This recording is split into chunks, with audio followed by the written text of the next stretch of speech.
Please take your seats.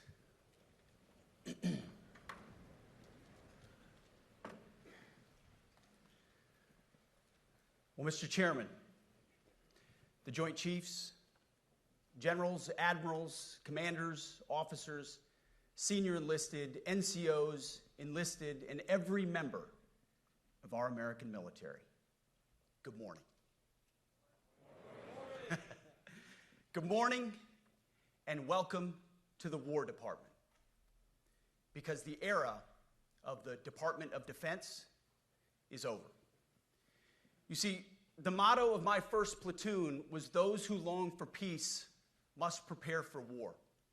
This is, of course, not a new idea. This crowd knows that.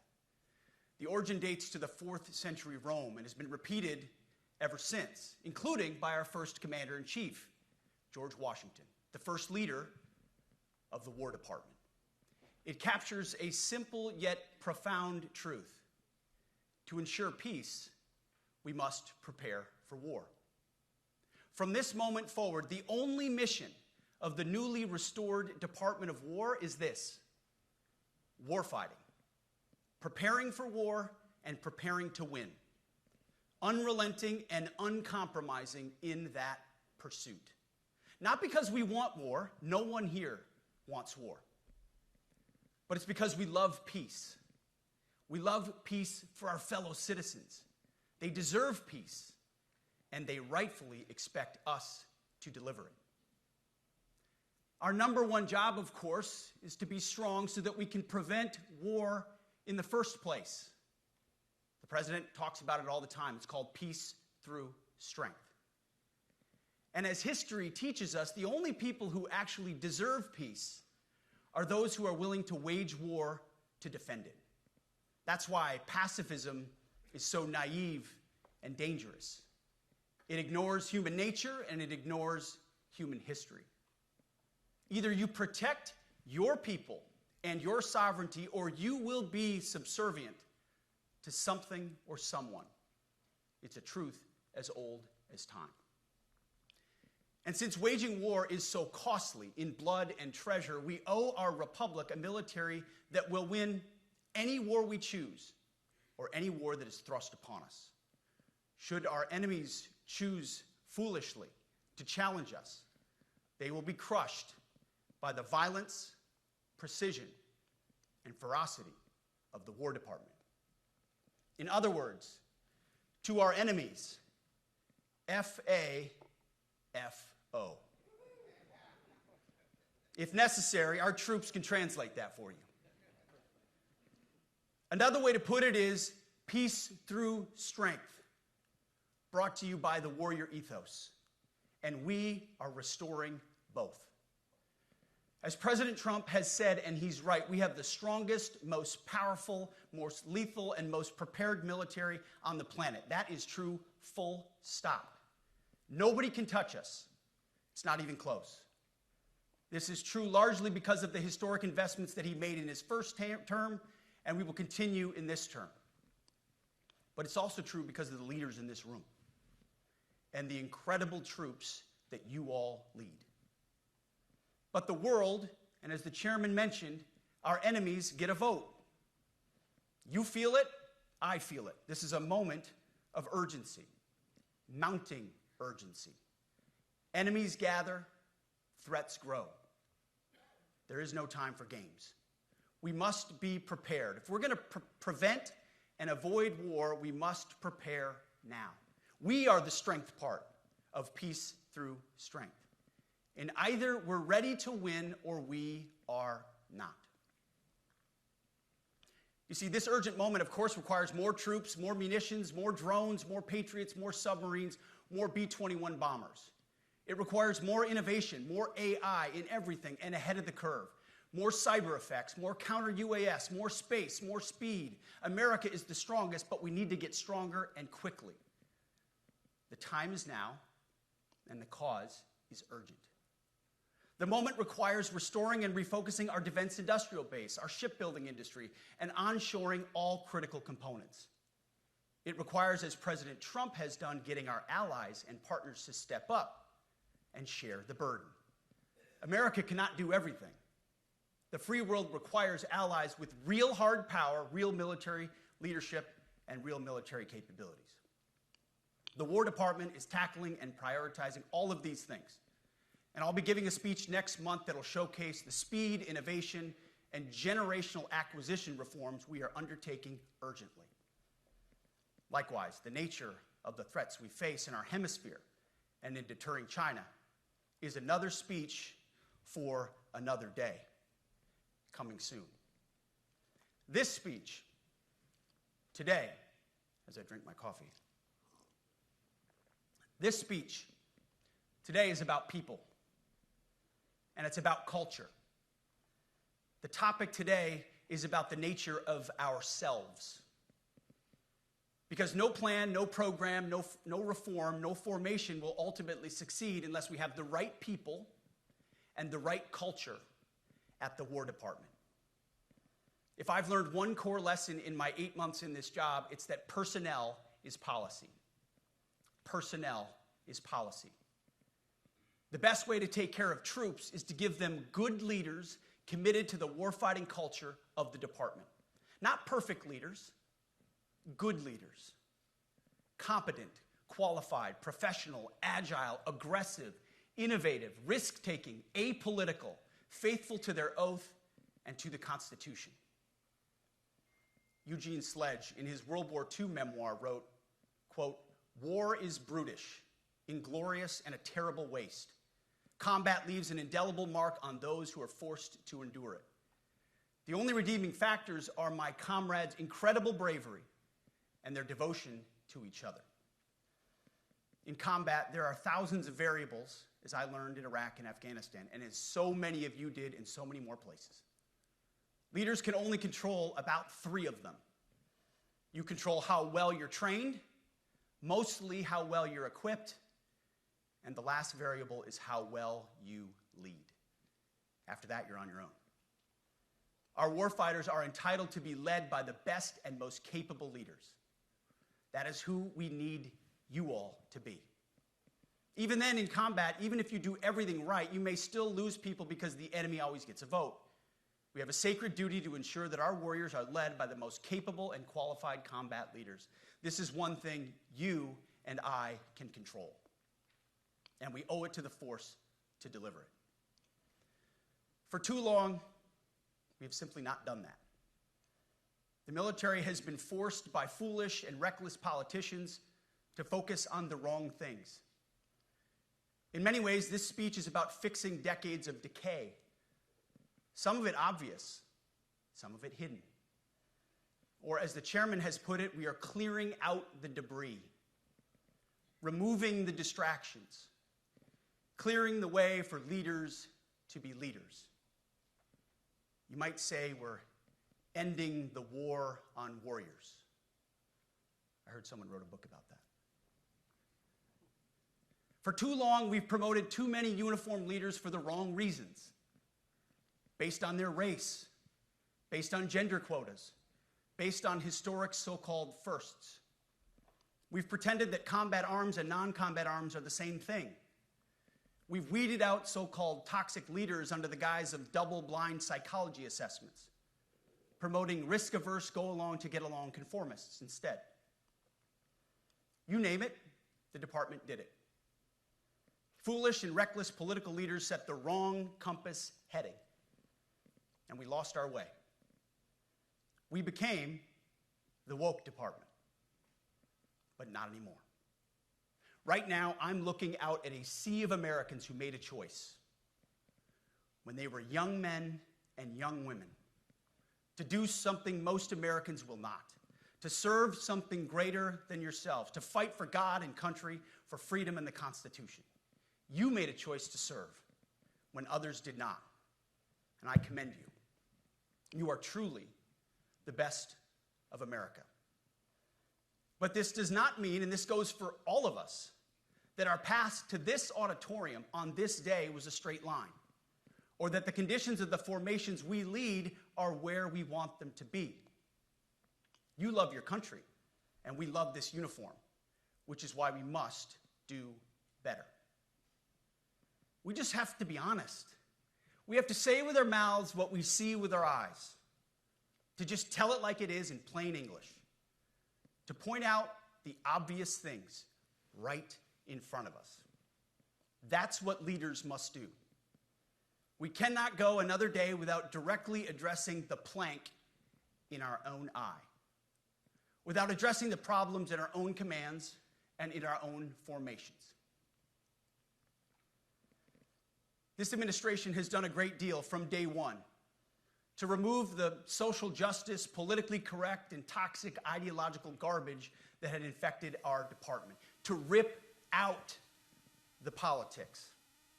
No more identity months, DEI offices, dudes in dresses. No more climate change worship. No more division, distraction, or gender delusions. No more debris. As I've said before, and will say again, we are done with that shit. I've made it my mission to uproot the obvious distractions that made us less capable and less lethal. That said, the War Department requires the next step. Underneath the woke garbage is a deeper problem, and a more important problem that we are fixing and fixing fast. Common sense is back at the White House, so making the necessary changes is actually pretty straightforward. President Trump expects it. And the litmus test for these changes is pretty simple. Would I want my eldest son, who is 15 years old, eventually joining the types of formations that we are currently wielding? If in any way the answer to that is no, or even yes, but, then we're doing something wrong. Because my son is no more important than any other American citizen who dons the cloth of our nation. He is no more important than your son. All precious souls made in the image and likeness of God. Every parent deserves to know that their son or their daughter that joins our ranks is entering exactly the kind of unit that the Secretary of War would want his son to join. Think of it as the golden rule test. Jesus said, "Do unto others that which you would have done unto yourself." It's the ultimate simplifying test of truth.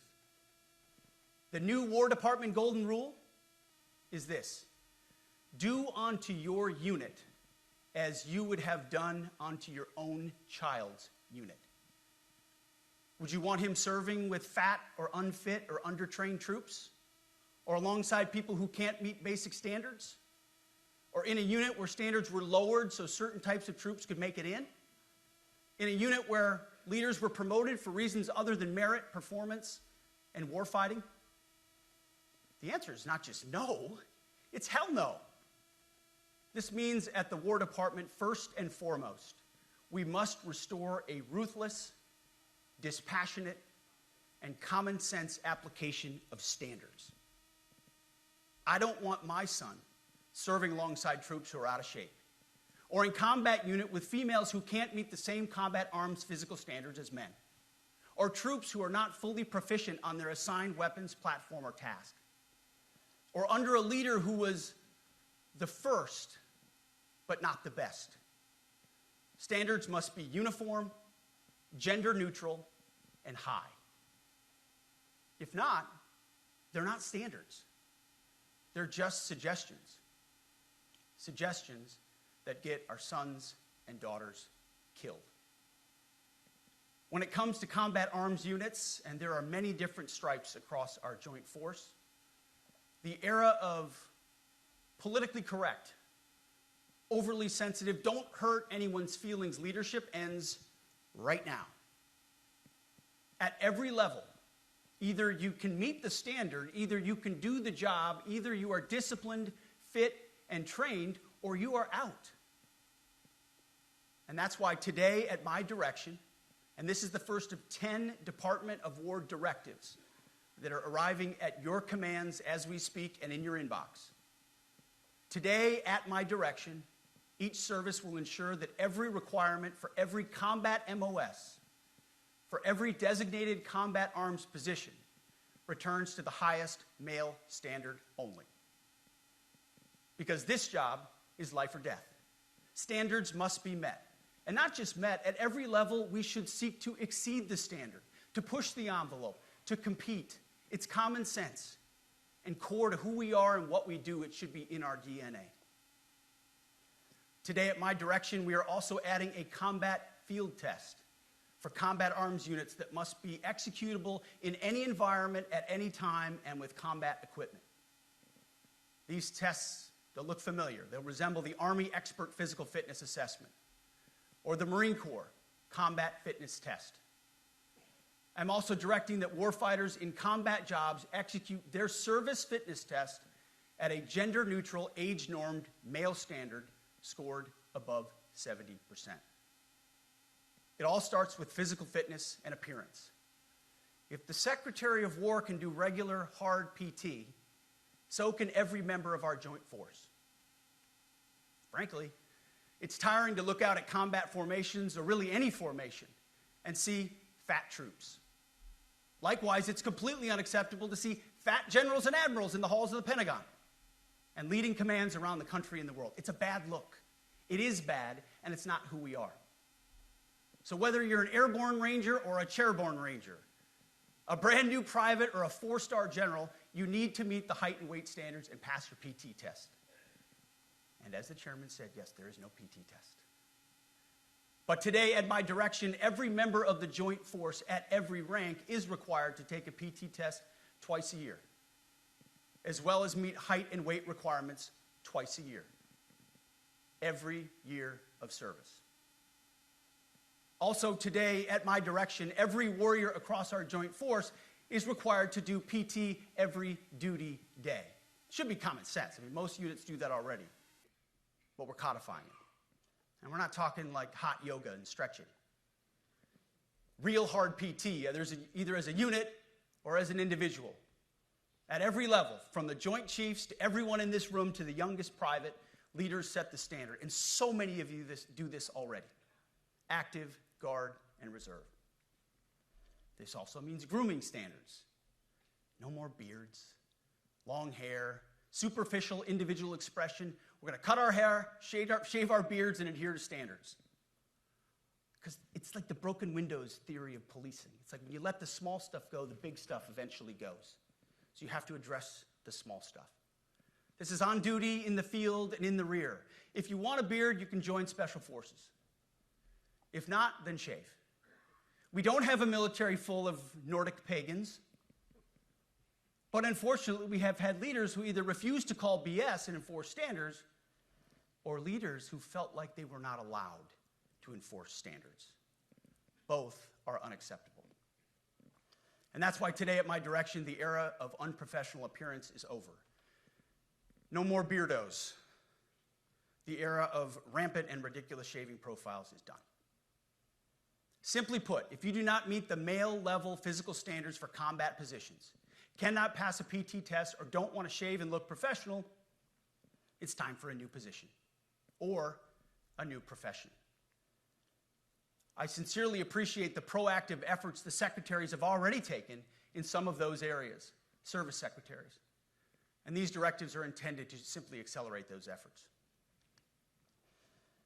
On the topic of standards, allow me a few words to talk about toxic leaders. Upholding and demanding high standards is not toxic. Enforcing high standards, not toxic leadership. Leading warfighters toward the goals of high, gender-neutral, and uncompromising standards in order to forge a cohesive, formidable, and lethal Department of War is not toxic. It is our duty, consistent with our constitutional oath. Real toxic leadership is endangering subordinates with low standards. Real toxic leadership is promoting people based on immutable characteristics or quotas instead of based on merit. Real toxic leadership is promoting destructive ideologies that are an anathema to the Constitution and the laws of nature and nature's God, as Thomas Jefferson wrote in the Declaration of Independence. The definition of toxic has been turned upside down, and we're correcting that.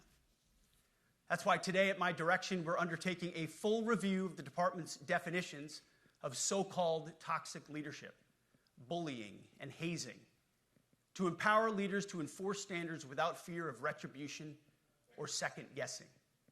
Of course, you can't do like nasty bullying and hazing. We're talking about words like bullying and hazing and toxic. They've been weaponized and bastardized inside our formations, undercutting commanders and NCOs. No more. Setting, achieving, and maintaining high standards is what you all do. And if that makes me toxic, then so be it. Second, today at our direction, we're ensuring that every service, every unit, every schoolhouse, and every form of professional military education conduct an immediate review of their standards. Now, we've done this in many places already, but today it goes across the entire Department of War. Any place where tried and true physical standards were altered, especially since 2015 when combat arms standards were changed to ensure females could qualify, must be returned to their original standard. Other standards have been manipulated to hit racial quotas as well, which is just as unacceptable. This too must end. Merit only. The president talks about it all the time, merit-based. Here are two basic frameworks I urge you to pursue in this process. Standards I call, my staff's heard all about them, the 1990 test and the E6 test. The 1990s test is simple. What were the military standards in 1990? And if they have changed, tell me why. Was it a necessary change based on the evolving landscape of combat? Or was the change due to a softening, weakening, or gender-based pursuit of other priorities? 1990s seems to be as good a place to start as any. And the E6 test. Ask yourself, does what you're doing make the leadership, accountability, and lethality efforts of an E6, or frankly an O3, does it make it easier or more complicated? Does the change empower staff sergeants, petty officers, and tech sergeants to get back to basics? The answer should be a resounding yes. The E6 test, or O3 test, clarifies a lot, and it clarifies quickly. Because war does not care if you're a man or a woman. Neither does the enemy. Nor does the weight of your rucksack, the size of an artillery round, or the body weight of a casualty on the battlefield who must be carried. This, and I want to be very clear about this, this is not about preventing women from serving. We very much value the impact of female troops. Our female officers and NCOs are the absolute best in the world. But when it comes to any job that requires physical power to perform in combat, those physical standards must be high and gender neutral. If women can make it, excellent. If not, it is what it is. If that means no women qualify for some combat jobs, so be it. That is not the intent, but it could be the result, so be it. It will also mean that weak men won't qualify because we're not playing games. This is combat. This is life or death. As we all know, this is you versus an enemy hell-bent on killing you. To be an effective, lethal fighting force, you must trust that the warrior alongside you in battle is capable, truly physically capable of doing what is necessary under fire. You know this is the only standard you would want for your kids and for your grandkids. Apply the War Department Golden Rule, the 1990 test, and the E6 test, and it's really hard to go wrong. Third, we are attacking and ending the walking on eggshells and zero defect command culture. A risk-averse culture means officers execute not to lose instead of to win. A risk-averse culture means NCOs are not empowered to enforce standards. Commanders and NCOs don't take necessary risks or make tough adjustments for fear of rocking the boat or making mistakes. A blemish-free record is what peacetime leaders covet the most, which is the worst of all incentives. We, as senior leaders, need to end the poisonous culture of risk aversion and empower our NCOs at all levels to enforce standards. Truth be told, For the most part, we don't need new standards. We just need to reestablish a culture where enforcing standards is possible. And that's why today at my direction, I'm issuing new policies that will overhaul the IG, EO, and MEO processes. I call it the No More Walking on Eggshells policy. We are liberating commanders and NCOs. We are liberating you. We are overhauling an Inspector General process, the IG, that has been weaponized, putting complainers, ideologues, and poor performers in the driver's seat. We're doing the same with the equal opportunity and military equal opportunity policies, the EO and MEO at our department. No more frivolous complaints, no more anonymous complaints, no more repeat complainants, no more smearing reputations, no more endless waiting, no more legal limbo, no more sidetracking careers, no more walking on eggshells. Of course, being a racist has been illegal in our formation since 1948. The same goes for sexual harassment. Both are wrong and illegal. Those kinds of infractions will be ruthlessly enforced. But telling someone to shave or get a haircut or to get in shape or to fix their uniform or to show up on time or to work hard, that's exactly the kind of discrimination we want. We are not civilians. You are not civilians. You are set apart for a distinct purpose. So we, as a department, need to stop acting and thinking like civilians and get back to basics and put the power back in the hands of commanders and NCOs. Commanders and NCOs who make life and death decisions. Commanders and NCOs who enforce standards and ensure readiness. Commanders and NCOs who, in this War Department, have to look in the mirror and they have to pass the golden rule test. My kids, your kids, America's sons and daughters. So I urge you all here today and those watching, take this guidance and run with it. The core of this speech is the 10 directives we're announcing today. They were written for you, for Army leadership, for Navy leadership, for Marine Corps leadership, for Air Force leadership, Space Force leadership. These directives are designed to take the monkey off your back and put you, the leadership, back in the driver's seat. Move out with urgency because we have your back. I have your back. And the Commander-in-Chief has your back. And when we give you this guidance, we know mistakes will be made. It's the nature of leadership. But you should not pay for earnest mistakes for your entire career. And that's why today, at my direction, we're making changes to the retention of adverse information on personnel records that will allow leaders with forgivable, earnest, or minor infractions to not be encumbered by those infractions in perpetuity. People make honest mistakes, and our mistakes should not define an entire career. Otherwise, we only try not to make mistakes, and that's not the business we're in. We need risk takers and aggressive leaders and a culture that supports you.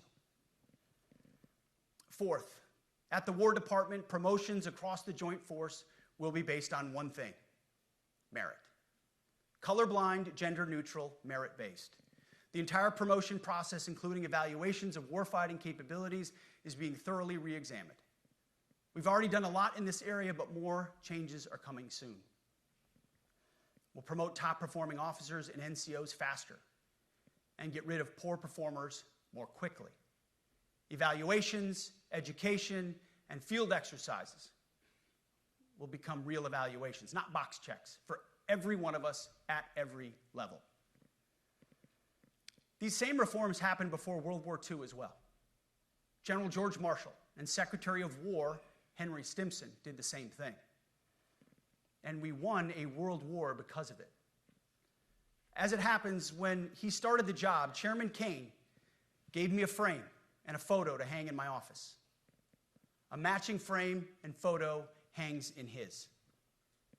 It's a photo of Marshall and Stimson preparing for World War II. Those two leaders famously kept the door open between their offices for the entirety of the war.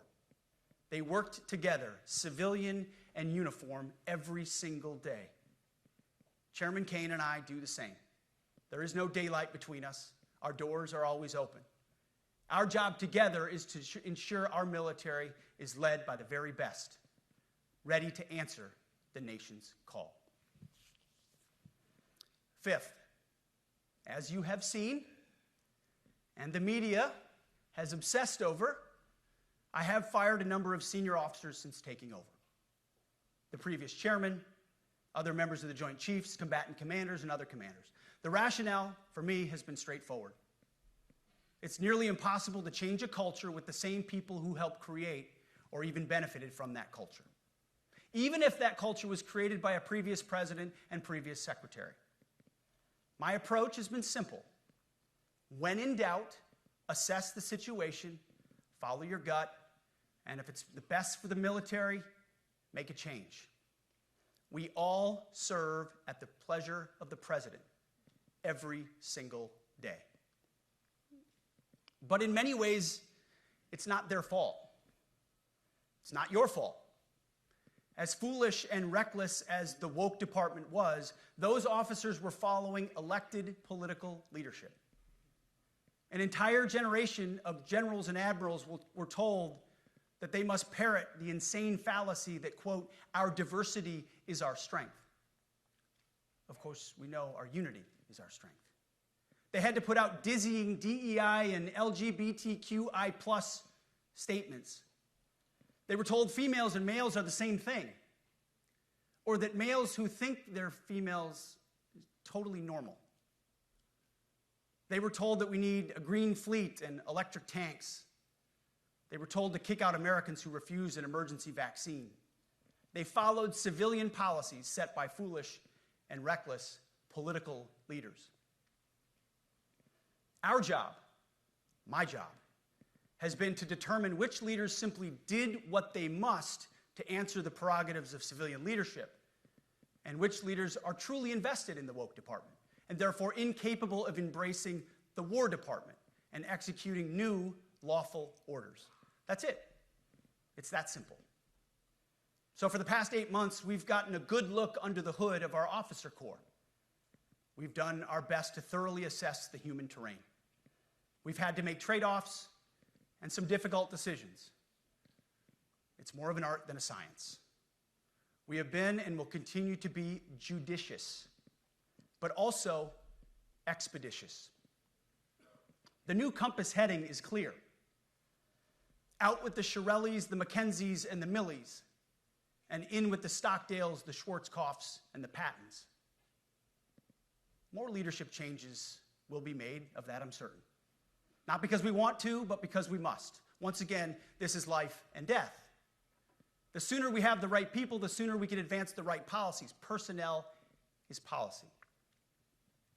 But I look out at this group, and I see great Americans. Leaders who have given decades to our great republic, at great sacrifice to yourselves and to your families. But if the words I'm speaking today are making your heart sink, then you should do the honorable thing and resign. We would thank you for your service. But I suspect, I know, the overwhelming majority of you feel the opposite. These words make your hearts full. You love the War Department because you love what you do, the profession of arms. You are hereby liberated to be an apolitical, hard-charging, no-nonsense, constitutional leader that you joined the military to be.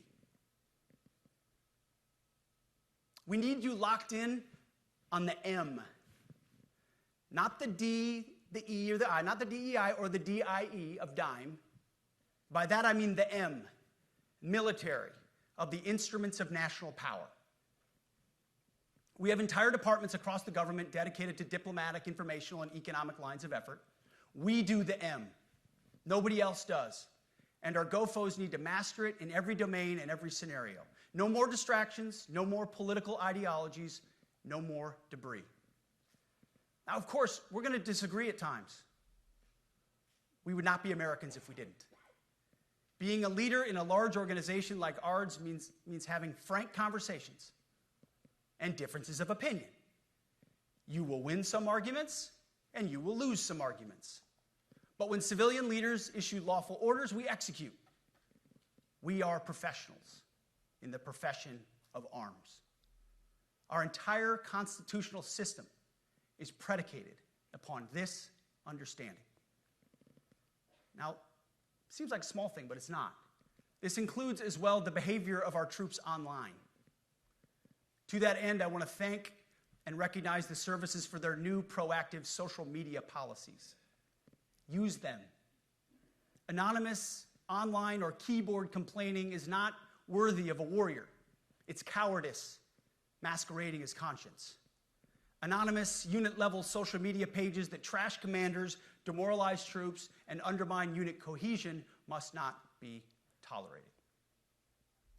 Again, O3s, E6s. Sixth, we must train and we must maintain. Any moment that we are not training on our mission or maintaining our equipment is a moment we are less prepared for preventing or winning the next war. That is why today, at my direction, we are drastically reducing the ridiculous amount of mandatory training that individuals and units must execute. We've already ended the most egregious. Now we're giving you back real time. Less PowerPoint briefings and fewer online courses, more time in the motor pool, and more time on the range. Our job is to make sure you have the money, equipment, weapons, and parts to train and maintain, and then you take it from there. You all know this because it's common sense. The tougher and the higher the standards in our units, the higher the retention rates in those units. Warriors want to be challenged. Troops want to be tested. When you don't train and you don't maintain, you demoralize. And that's when our best people decide to take their talents to the civilian world. The leaders who created the woke department have already driven out too many hard chargers. We reverse that trend right now. There is no world in which high-intensity war exists without pain, agony, and human tragedy. We are in a dangerous line of work. You are in a dangerous line of work. We may lose good people. But let no warrior cry out from the grave, "If only I had been properly trained." We will not lose warfighters because we failed to train or equip them or resource them. Shame on us if we do. Train like your warriors' lives depend on it, because they do. To that point, basic training is being restored to what it should be: scary, tough, and disciplined. We're empowering drill sergeants to instill healthy fear in new recruits, ensuring that future warfighters are forged. Yes, they can shark attack, they can toss bunks, they can swear, and yes, they can put their hands on recruits. This does not mean they can be reckless or violate the law, but they can use tried and true methods to motivate new recruits, to make them the warriors they need to be. Back to basics at basic as well.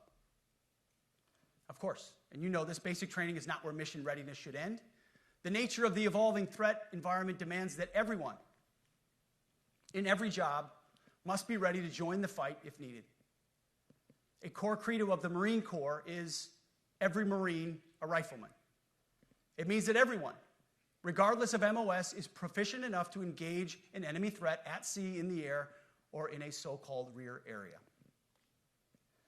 We need to ensure that every member of our uniformed military maintains baseline proficiency in basic combat skills, especially because the next war, like the last, will likely not have a rear area. Finally, as President Trump rightly pointed out when he changed the department name, the United States has not won a major theater war since the name was changed to the Department of Defense in 1947. One conflict stands out in stark contrast: the Gulf War. Why? Well, there's a number of reasons, but it was a limited mission with overwhelming force and a clear end state. But why did we execute and win the Gulf War the way we did in 1991? There's two overwhelming reasons. One was President Ronald Reagan's military buildup gave an overwhelming advantage. And two, military and Pentagon leadership had previous formative battlefield experiences. The men who led this department during the Gulf War were mostly combat veterans of the Vietnam War. They said never again to mission creep or nebulous end states.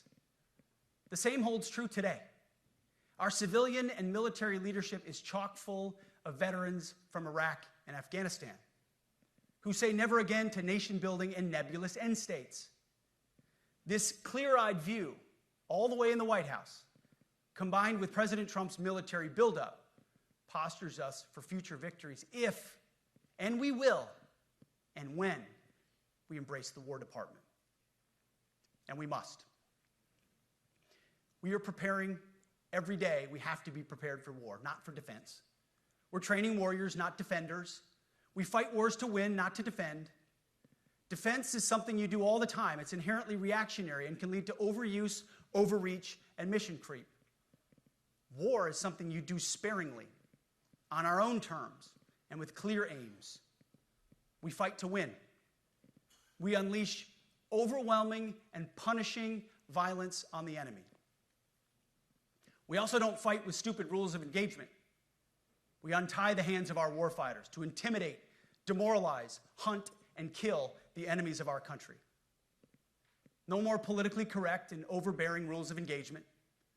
Just common sense, maximum lethality, and authority for warfighters. That's all I ever wanted as a platoon leader. And it's all my E6 squad leaders ever wanted, back to that E6 rule. We let our leaders fight their formations, and then we have their back. It's very simple, yet incredibly powerful. A few months ago, I was at the White House when President Trump announced his Liberation Day for America's trade policy. It was a landmark day. Well, today is another Liberation Day. The liberation of America's warriors, in name, in deed, and in authorities. You kill people and break things for a living. You are not politically correct and don't necessarily belong always in polite society. We are not an army of one. We are a joint force of millions of selfless Americans. We are warriors. We are purpose-built, not for fair weather, blue skies, or calm seas. We were built to load up in the back of helicopters, 5 tons, or Zodiacs in the dead of night, in fair weather or foul, to go to dangerous places, to find those who would do our nation harm, and deliver justice on behalf of the American people in close and brutal combat if necessary. You are different. We fight not because we hate what's in front of us. We fight because we love what's behind us. You see, the Ivy League faculty lounges will never understand us, and that's okay, because they could never do what you do. The media will mischaracterize us, and that's okay, because deep down they know the reason they can do what they do is you. In this profession, you feel comfortable inside the violence so that our citizens can live peacefully. Lethality is our calling card, and victory our only acceptable end state. In closing, a few weeks ago, at our monthly Pentagon Christian prayer service, I recited a commander's prayer. It's a simple yet meaningful prayer for wisdom for commanders and leaders. I encourage you to look it up if you've never seen it. But the prayer, it ends like this. And most of all, Lord, please keep my soldiers safe. Lead them, guide them, protect them, watch over them. And as you gave all of yourself for me, help me give all of myself for them. And amen. I have prayed this prayer many times since I've had the privilege of being your secretary. And I will continue to pray this prayer for each of you as you command and lead our nation's finest. Go forth and do good things, hard things.